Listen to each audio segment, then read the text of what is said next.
यूं तो नीतीश कुमार बिहार में पूर्ण शराबबंदी का दम भरते थे और कहते थे कि बिहार में पूर्ण शराबबंदी लागू है। लेकिन इसके बारे में जब हम लोग पूछा करते थे बिहार वासियों से कि क्या वाकई बिहार में पूर्णतः शराबबंदी लागू है, तो इसके ऊपर कुछ लोग सरकजम वे में मजाकिया तौर पे ये कहा करते थे कि नहीं, दारूबंदी लागू तो नहीं है, दारू मिल जाता है। हाँ, अब ये हुआ है कि दारू थोड़ा महंगा हो गया है। तब मैं इस बात को भी मजाक में ले लेता था। लेकिन आए दिन जिस तरीके से इस शराबबंदी वाले बिहार में खबरें आ रही हैं, वो आपको चौंका के रख देंगी। मैंने आज आपको बताया था कि किस तरीके से जेडीयू का एक नेता ही अपने घर में शराब का कारोबार करता था।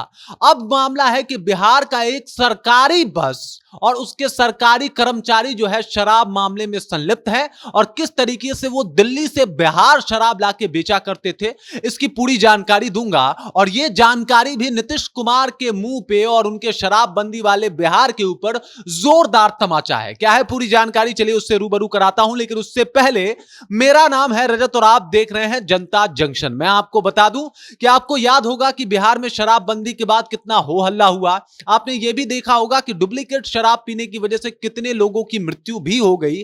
और इसके ऊपर जब नीतीश कुमार से सवाल पूछा जाता था तो वो कहते थे कि भाई जब लोग पिएंगे तो मरेंगे। लेकिन इसके ऊपर उनके ही पदाधिकारी, उनके ही नेता इसके चंगुल में फंसते आ रहे हैं। ये देख के अब सब कुछ क्लियर हो गया है कि कहीं ना कहीं नीतीश कुमार के ही पदाधिकारी और उनके नेता जिम्मेदार हैं। मैं आपको बता दूं, खबर है कि दिल्ली से एक बस है, सरकारी बस है, जो कि पटना के लिए चलाई जाती है। जब तहकीकात करने पे, जब गुप्त सूचना मिलने पे पटना एयरपोर्ट की पुलिस वहां पे पहुंचती है और उसकी जांच करती है, तो उसके डिक्की से जो है 63 बोतल विस्की और इसके साथ साथ 5 कर्टन जो है बियर का बोतल बरामद होता है। इन सबको प्लास्टिक से बहुत अच्छे से कवर किया हुआ होता है कि शायद ये ना पकड़ा जाए। लेकिन चूंकि गुप्त सूचना मिल गई थी और वहां पे उसी मौके पे ही पुलिस पहुंच जाती है और इसका भांडाफोड़ हो जाता है। लेकिन इन सबके बीच में सवाल यही उठ के आता है कि नीतीश कुमार जिन अधिकारियों को ये जिम्मा सौंपे हैं, जिन अपने अधिकारियों के ऊपर दम भरते हैं कि इन लोगों ने बहुत अच्छा काम किया है जी, इन लोगों ने शराबबंदी करवा दिया है, वही अधिकारी इसके ऊपर संलिप्त पाए जाते हैं। मैं आपको बता दूं,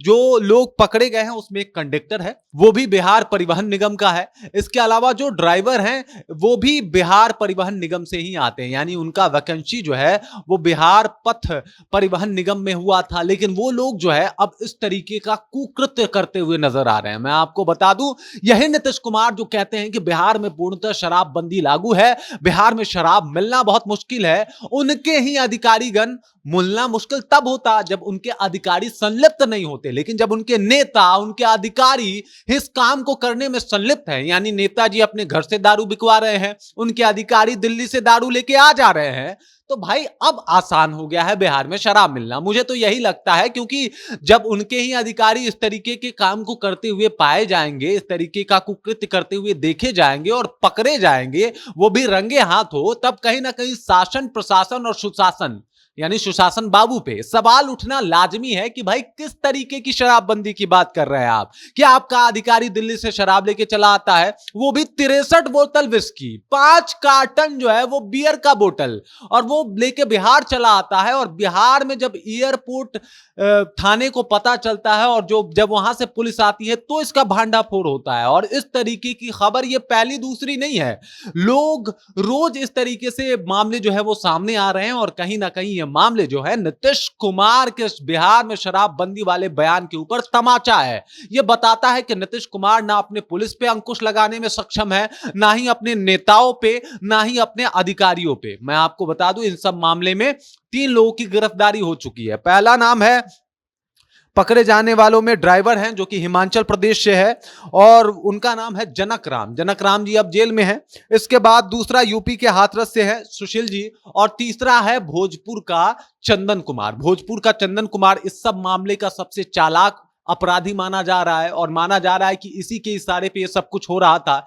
ये खलासी था उस गाड़ी में, और ये काम को बहुत अच्छे से निभा रहा था। इससे जब पूछताछ की गई तो पता चला कि कोई भोजपुर का बहुत बड़ा गैंगस्टर है, और उसी के कहने पे ये लोग दिल्ली से शराब लेके आते थे। और मतलब ये पहली बार नहीं हुआ है, इससे पहले भी वो लोग शराब लेके आए हैं, लेकिन पकड़े इस बार गए हैं। मतलब ये है कि पकड़े जाने पे ये साबित हो गया कि चलो भाई अधिकारी संलिप्त हैं। इसके ऊपर बिहार सरकार के ही कुछ अधिकारी अधिकारी जो है इसमें काम कर रहे हैं, लेकिन आप ये सोचिए कि कितने अधिकारी तो पकड़े ही नहीं गए होंगे और बहुत अच्छे से, बहुत आराम से इस काम को अंजाम दे रहे होंगे और इसके ऊपर मोटा माल भी कमा रहे होंगे। कुछ लोगों ने तो यहां तक कहा कि बिहार बंद में शराबबंदी सिर्फ पुलिस को फायदा पहुंचाने के लिए किया गया है, ताकि पुलिस जो है इससे पैसा ऐंठ सके, पैसा कमा सके।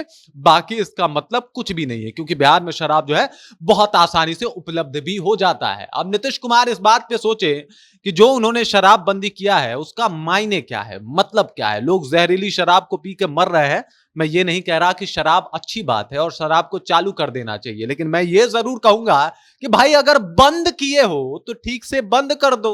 कम से कम ऐसे मामले तो सामने ना आए। कम से कम इस तरीके का जो कानून बनाए हो कि पीते हुए पकड़े जाने पे इतने साल की सजा, बनाते हुए पकड़े जाने पे इतने साल की सजा, तो आखिरकार ये अपराधी फिर से आ कहां से रहे हैं बाहर। इसके बारे में एक बार चर्चा कीजिए नीतीश बाबू अपने मंत्रिमंडल में बैठ के, और शायद तब ऐसा हो कि बिहार में जिस तरीके का आप सुशासन चाहते हैं वो देखने को मिले। लेकिन उससे पहले अपने अधिकारी, अपने नेताओं पे ही अंकुश लगाना सीख लीजिए। बाकी आप देख रहे हैं जनता जंक्शन और मेरा नाम रजत है। और आपको यह जानकारी कैसी लगी और नीतीश बाबू का यह सुशासन वाला बिहार, पूर्ण शराबबंदी वाला बिहार कैसा लगा, कमेंट करके अपना विचार हम तक जरूर पहुंचाइएगा। बाकी आप देख रहे हैं जनता जंक्शन और मेरा नाम रजत है।